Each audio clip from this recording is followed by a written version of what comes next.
حضرت لقمان تھے، اس حوالے سے دو آراء اہل علم کی ہے، مفسرین کی۔ ایک رائے تو بالکل واضح ہے کہ وہ نبی نہیں تھے، وہ کسی نبی کے امتی نہیں تھے، بلکہ وہ ایک عام انسان تھے۔ اب گویا کہ عرب کو اندازہ تھا کہ یہ بڑی حکمت والی انسان ہے، اور دلچسپ بات یہ ہے کہ یہ ایسے شخص تھے گویا کہ ان کا خاندان حبشی تھا، مصر کے ایک علاقے سے ان کا تعلق تھا۔ گویا کہ اللہ نے ان کو حکمت اور دنائی عطا کی۔ یہ حکمت اور دنائی یہ حاصل کیسے کی جا سکتی ہے؟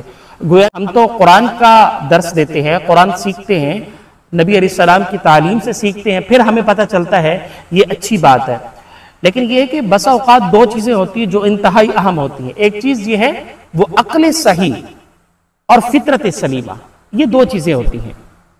فطرت آپ کی صحیح اور پاکیزہ ہے، اور عقل آپ کی صحیح ہے۔ صحیح سے مراد یہ نہیں ہے کہ مطلب آپ کو اپنا اچھے انداز میں بزنس کرنا آتا ہے، یہ بھی صحیح ہے، مطلب غلط نہیں ہے، لیکن میرا جو اشارہ ہے وہ اصل اللہ کی بندگی کی طرف ہے، یعنی وہ اللہ کو پہچان لے، غلط اور صحیح کے درمیان اس کو فرق کرنا آ جائے، اس کا مطلب عقل صحیح۔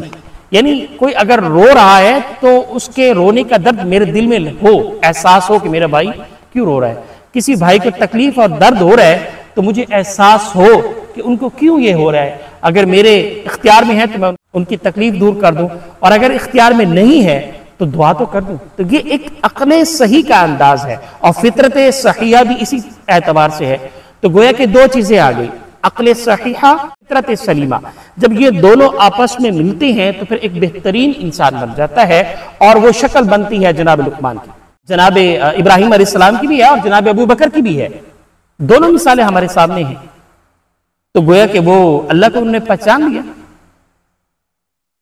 اس میں ایک اور بات کی بھی وضاحت ہے، یا بنی لا تشرک باللہ ان الشرک لظلم عظیم۔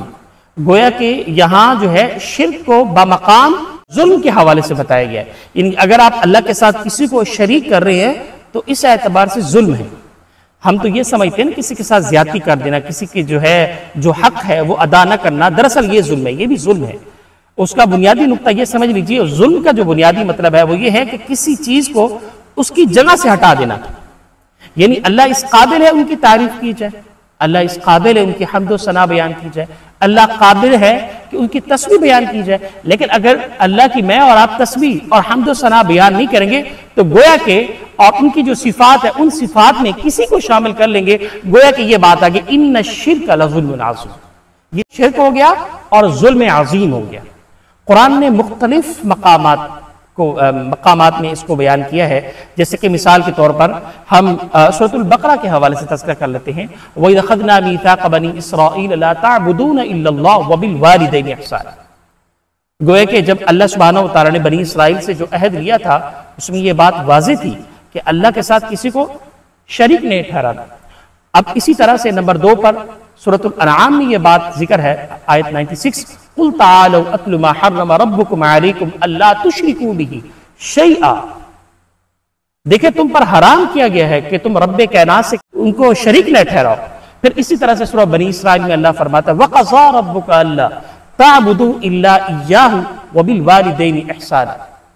گویا کہ اس آیت مبارکہ میں بھی یہ بات واضح ہے کہ تیرے رب نے فیصلہ کر دیا ہے کہ اللہ کی بندگی کرنی ہے اور شرک نہیں کرنا۔ تو قرآن کریم میں جا بجا اور مختلف مقامات پر شرک کی نفی کی گئی ہے۔ گویا کہ یہ تو ایک منفی پہلو ہے، لشرک عظیم، شرک کے حوالے سے۔